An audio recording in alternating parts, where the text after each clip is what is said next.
I've spent years catching liars, and I slept with the best one. The ultrasound photo arrived on a Tuesday morning, nestled between bills and grocery store flyers like a grenade wrapped in gift paper.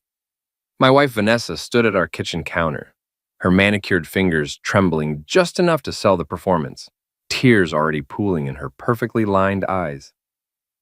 "Eli," she whispered, her voice catching in that practiced way that had fooled me for 8 years of marriage. "I have something incredible to tell you."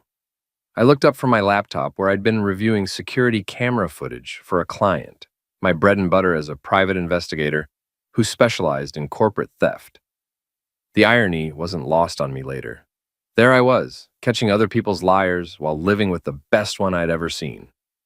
Vanessa slid the black and white image across our granite countertop, the same countertop she'd insisted we needed to keep up with the neighborhood standards. Her hospital PR job paid well, but not granite countertop in Maine well. That should have been my first clue. "We're having a baby, Eli, after all these years of trying." The ultrasound showed what looked like a tiny bean floating in grainy darkness. Medical text surrounded the image. Dates, measurements, doctor signatures. It looked official. It looked real. It looked like everything we'd supposedly wanted since our 3rd anniversary when Vanessa first brought up kids. I stared at the image, feeling something twist in my chest. Not joy, not yet. Something else. Something that felt like the moment right before you realize you've been played. "This is from Dr. Martinez at the clinic downtown?" I asked, keeping my voice steady. "Yes, yesterday afternoon. I wanted to be sure before I told you." Vanessa moved around the counter, sliding her arms around my neck. She smelled like the expensive perfume she bought with money we didn't have. "I know we've been having problems, but maybe this is exactly what we need." Problems. That was one way to put it.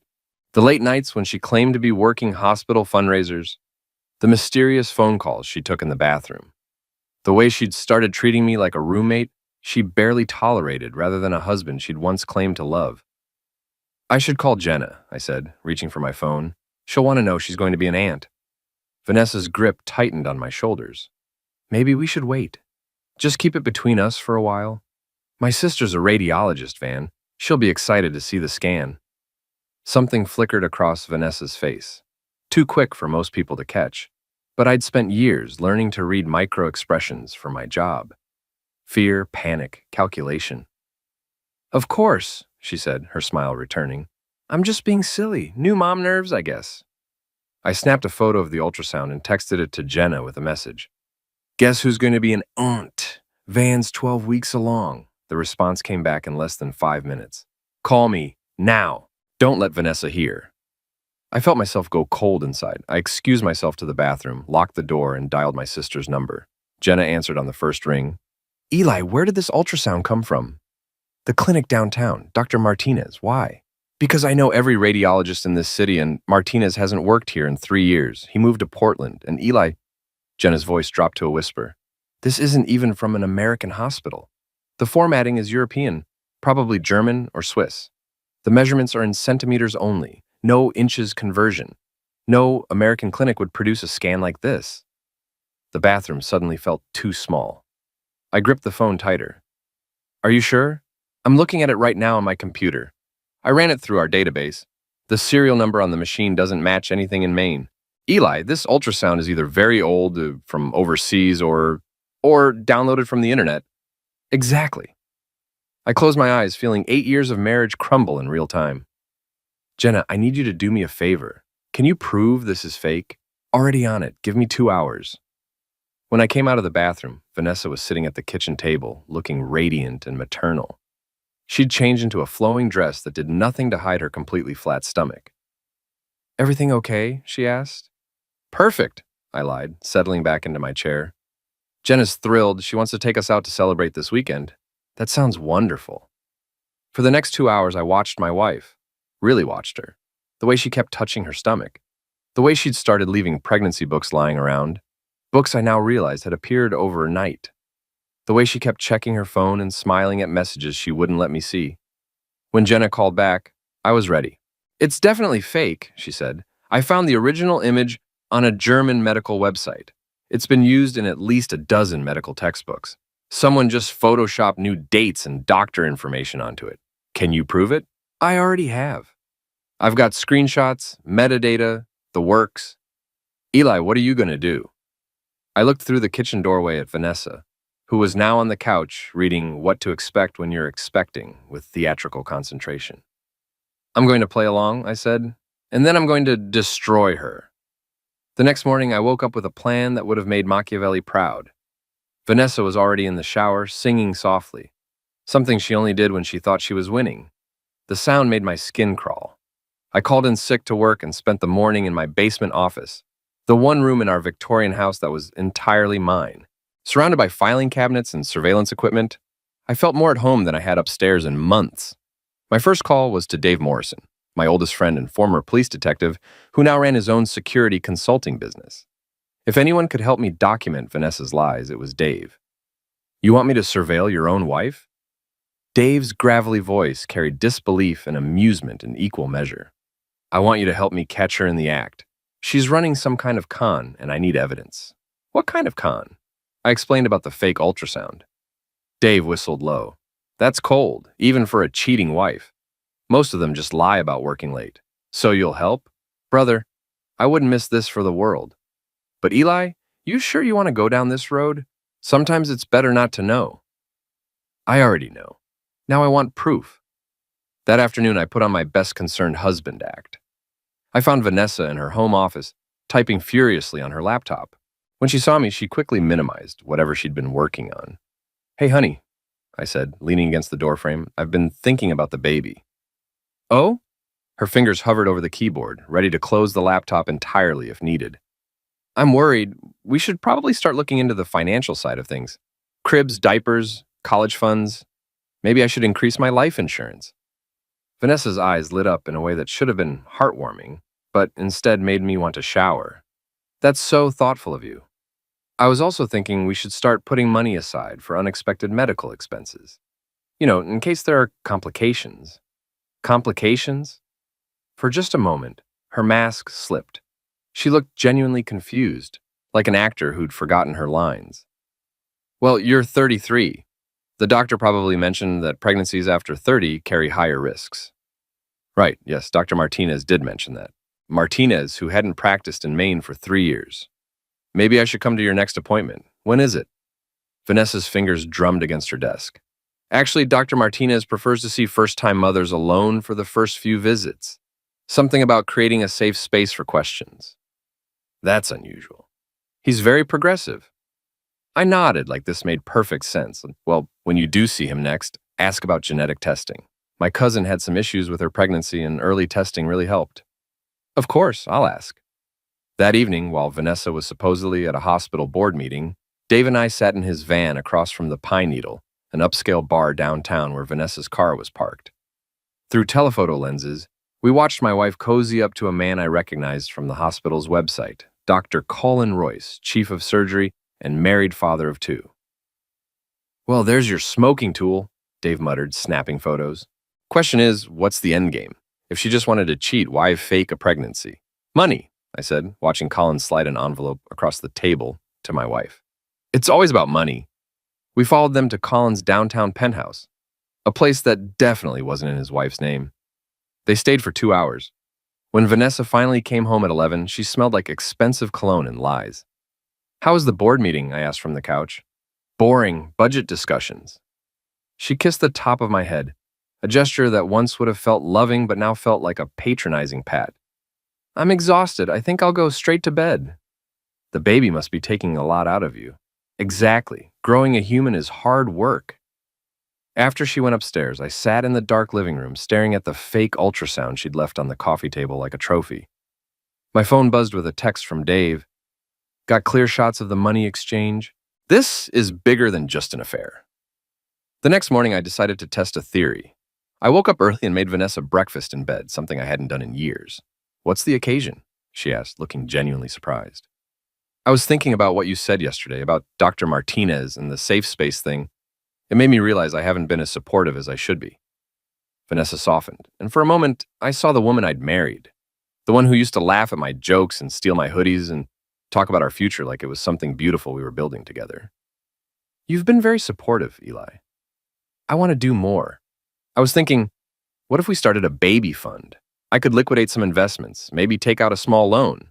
We could put together $30,000 or $40,000 for all the expenses. The change in Vanessa's expression was immediate and unmistakable. Greed, pure and simple. That's incredibly generous. It's our baby, our future. 30,000 would certainly help with everything. Actually, I was thinking more like 50. I want our child to have everything. Vanessa set down her orange juice with shaking hands. $50,000? Too much? No, it's perfect. But Eli, what if something goes wrong? What if we lose the baby? There it was, the setup for her exit strategy. Then we'll deal with that when it happens. But I have a good feeling about this pregnancy. I think this baby is going to change everything for us.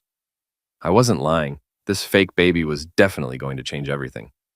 By the end of the week, I had transformed into the perfect expectant father. I bought pregnancy books, researched baby names, and even started looking at minivans online, making sure to leave the browser history where Vanessa would see it. Every enthusiastic comment about our future child made her smile a little wider and dig herself a little deeper. Meanwhile, Dave and I had been busy. We'd documented 3 more meetings between Vanessa and Colin, always involving money changing hands. We'd also discovered that Colin owned the penthouse under a shell company, and that he'd been seen with at least 2 other women who weren't his wife. But the real breakthrough came from an unexpected source, Mrs. Hadley, our 70-year-old neighbor who had apparently missed her calling as a CIA operative. That wife of yours has been getting a lot of packages lately, she told me while I was checking our mailbox. Medical supply companies, from what I could see on the labels. Probably prenatal vitamins and things like that. Maybe, but I've had 4 children, dear, and I never needed to order pregnancy tests by the dozen. Pregnancy tests, plural. That afternoon, while Vanessa was at work, I searched our house like a crime scene. In the back of her closet, hidden behind winter coats, I found a box containing dozens of pregnancy tests, fake ultrasound images printed on photo paper, and a folder labeled Baby Fund. Inside the folder were bank statements for an account I'd never seen before, deposit slips showing regular transfers from our joint account, and a handwritten note in Vanessa's careful script. C says we need $50K minimum to make this work. E is finally taking the bait. My hands were shaking as I photographed everything with my phone. 8 years of marriage, and I'd been reduced to a mark in a con game. The woman who'd promised to love me in sickness and health was literally making me sick to steal my health insurance money. But the worst part was yet to come. At the bottom of the box, I found a second ultrasound image, this one showing twins. Apparently, one fake baby wasn't ambitious enough for Vanessa's plans. That evening, I cooked dinner and opened a bottle of wine. Vanessa came home looking radiant, practically glowing with anticipation of whatever payday she thought was coming. "You seem happy," I observed, pouring her a glass of sparkling cider since she was pregnant. "I had my appointment with Dr. Martinez today. How did it go?"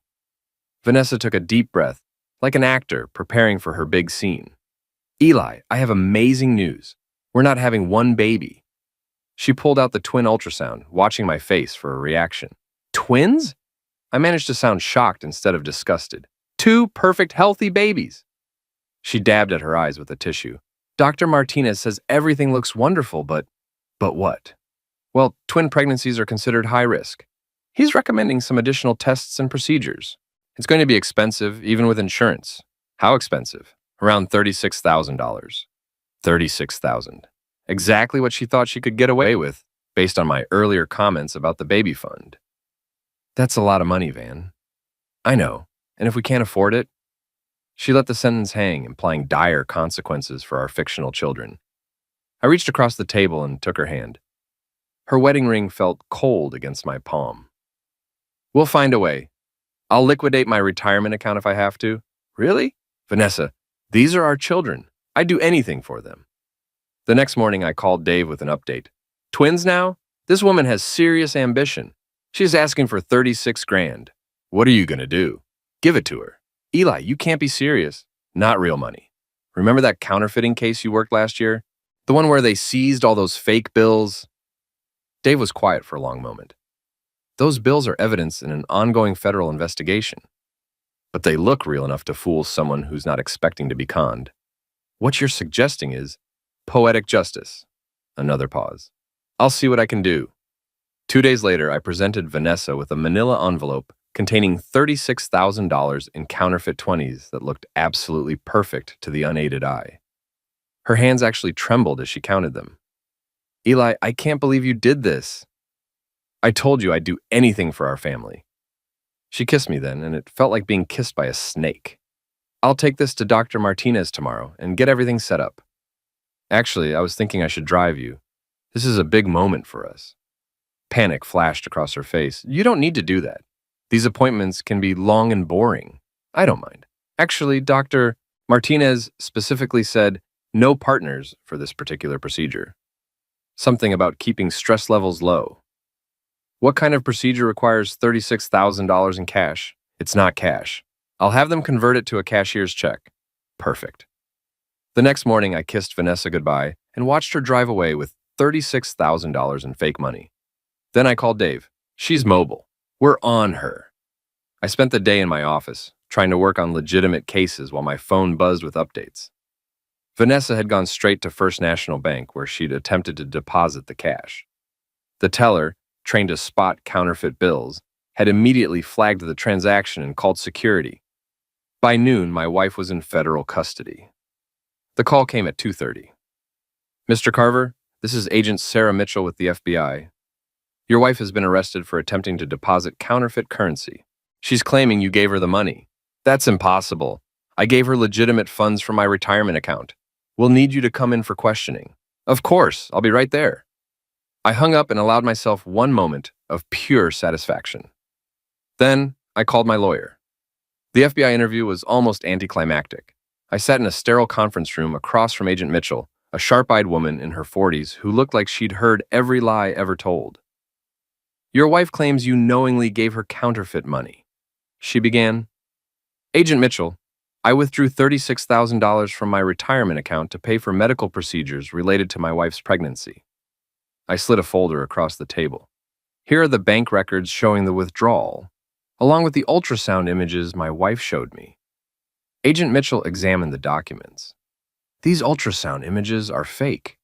I know that now. My sister, who's a radiologist, identified them as European scans with falsified information. So you knew the pregnancy was fake when you gave your wife the money? No, I discovered that after she was arrested. That's when I started looking more closely at everything she'd told me. It wasn't technically a lie. I'd learned more details after her arrest, even if I'd suspected the truth beforehand. Agent Mitchell made notes. Mr. Carver, we've traced these counterfeit bills to a batch seized in a federal investigation last year. Any idea how your wife might have obtained them? None whatsoever. We'll need to examine your financial records. You're welcome to them. 3 hours later, I walked out of the FBI building a free man. Vanessa, on the other hand, was looking at federal charges for currency fraud, conspiracy, and a handful of other crimes that carried serious prison time. But I wasn't done. That evening, I called Jenna and filled her in on everything that had happened. My God, Eli. I knew she was lying about the pregnancy, but I never imagined it was this elaborate. There's more. She's been having an affair with Dr. Colin Royce from her hospital. I think he's the mastermind behind the whole scheme. Colin Royce? I know him. He's married, has 2 kids. His wife is lovely. Not anymore, he's not. I'm going to make sure of that. Eli, be careful. You've already won. Don't do anything that could backfire. But I was past being careful. Vanessa had tried to steal my money, my trust, and 8 years of my life. Colin had helped her do it. They both deserved everything that was coming. The next morning, I drove to Colin's hospital with a folder full of surveillance photos, bank records, and documented evidence of his affair with Vanessa. I requested a meeting with the chief of staff, Dr. Elizabeth Harper, a stern woman in her 60s who ran the hospital like a military operation. Mr. Carver, I understand you have concerns about one of our physicians. Dr. Colin Royce has been conducting an affair with my wife and helping her commit fraud. I have evidence.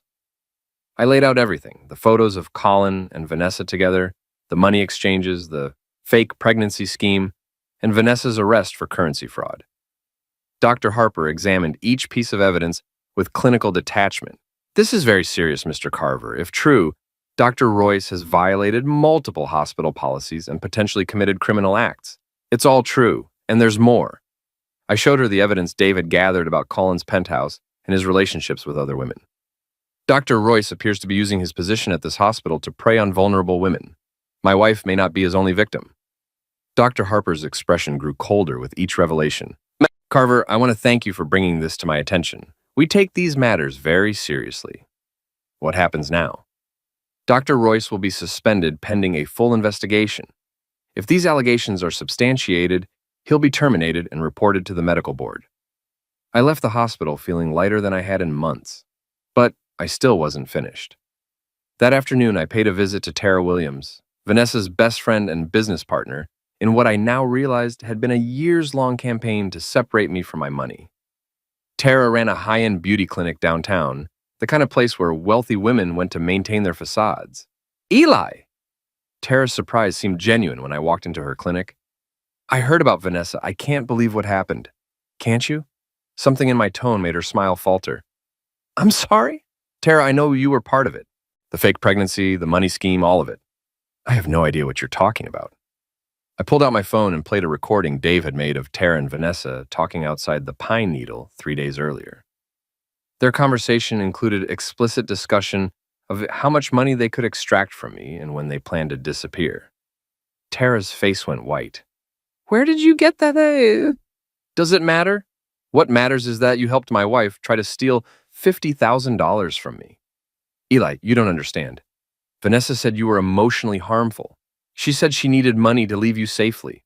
And you believe that justified fraud? I was trying to help a friend. You were trying to help yourself to my money. I leaned across her reception desk. Here's what's going to happen, Tara. You're going to call every mutual friend we have and tell them the truth about what you and Vanessa did. You're going to publicly apologize for your role in this scheme. And you're going to pray that I don't decide to press charges against you as an accessory. You can't prove I did anything illegal. I can prove you knowingly participated in a conspiracy to commit fraud. That recording is just the beginning of what I have on you. Tara stared at me for a long moment, then slowly nodded. What do you want me to say? The next few weeks unfolded like a perfectly choreographed dance of destruction. Vanessa, unable to make bail on federal charges, sat in county jail while her world collapsed around her. Colin was fired from the hospital and faced his own criminal investigation. Tara, terrified of prosecution, had indeed called our mutual friends and confessed her role in the scheme. But the real satisfaction came from watching our social circle react to the truth. I'd spent months enduring pitying looks from friends who clearly thought my marriage was falling apart because of my own failures.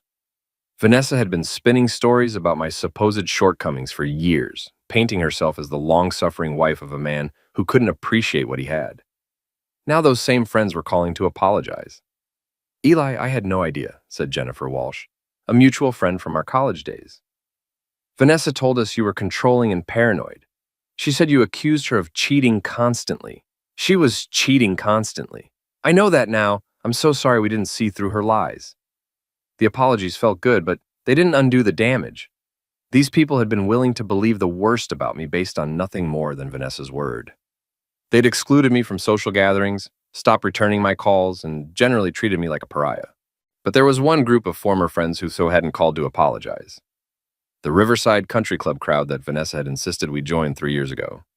These were the wealthy, self-important people who had embraced Vanessa's version of our marriage troubles and made it clear that I was no longer welcome in their social circle. It was time to pay them a visit. The Riverside Country Club sat on 50 acres of manicured grounds overlooking the Penobscot River.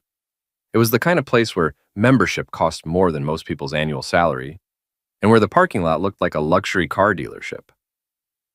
I drove my 10-year-old Honda Civic through the gates and parked between a BMW and a Mercedes, feeling like exactly what these people had always seen me as, an outsider who didn't belong. Inside, the club's main dining room buzzed with the quiet conversations of people who had never worried about money. I spotted my targets immediately, Brad and Susan Morrison, no relation to my friend Dave, along with their usual crew of hangers-on.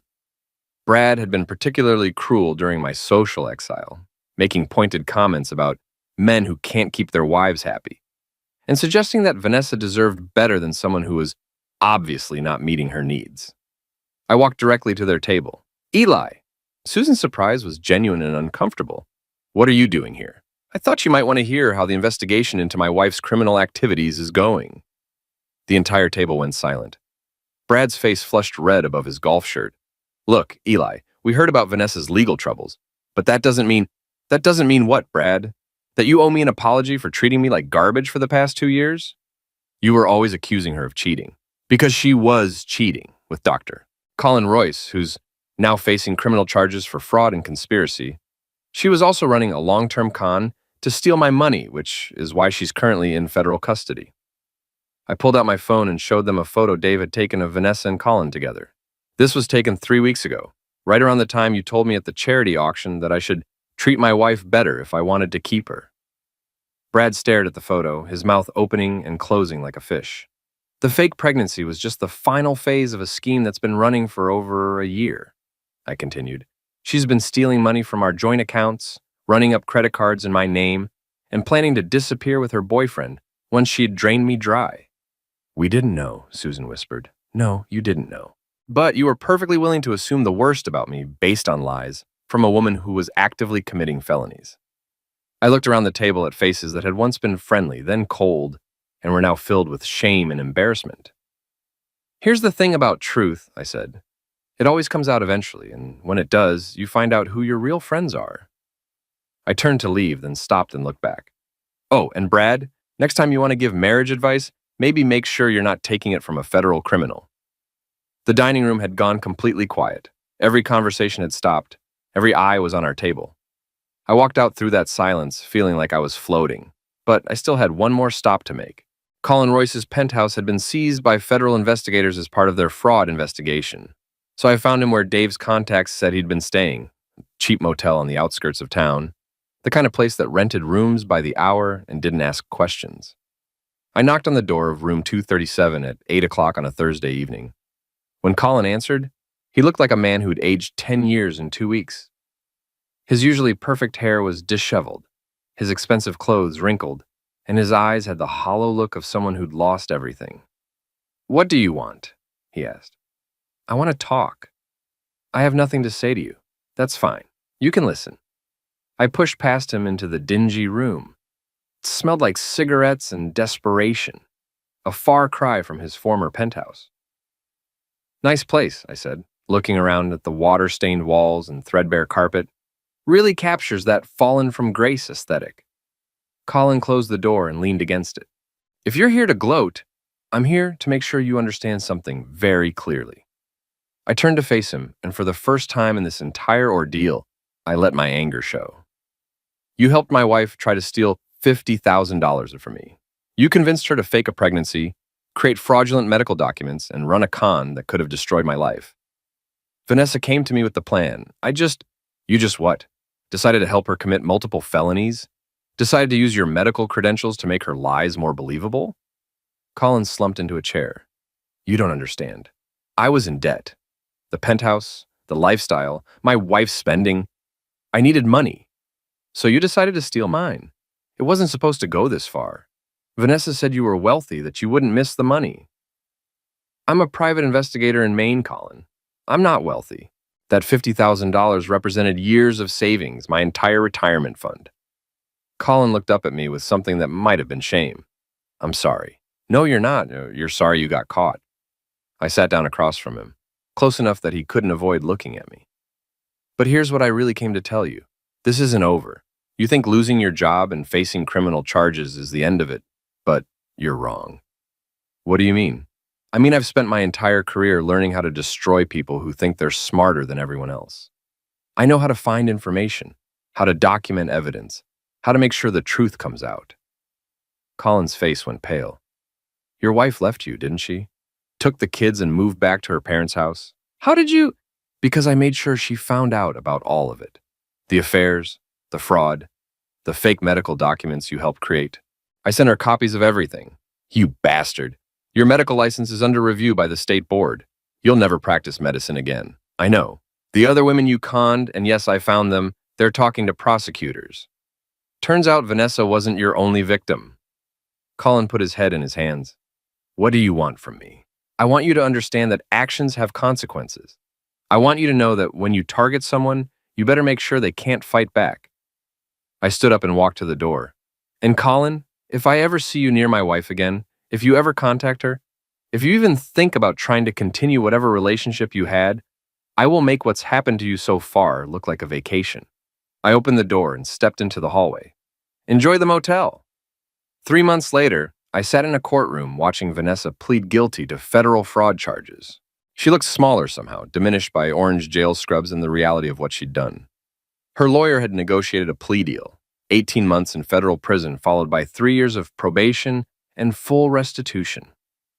When the judge asked if she had anything to say, Vanessa stood and turned to look at me. "I'm sorry, Eli. I never meant for it to go this far." I stared back at her without expression. Sorry wasn't enough. Sorry didn't undo 8 years of lies, manipulation, and betrayal. Sorry didn't give me back the money she'd stolen or the friends she'd turned against me. After the hearing, I walked out of the courthouse into bright autumn sunshine. Dave was waiting by his car, smoking a cigarette and grinning. "How does it feel?" he asked. "Like justice. What's next? Next, I go home to my house, since the divorce is final, and I get on with my life."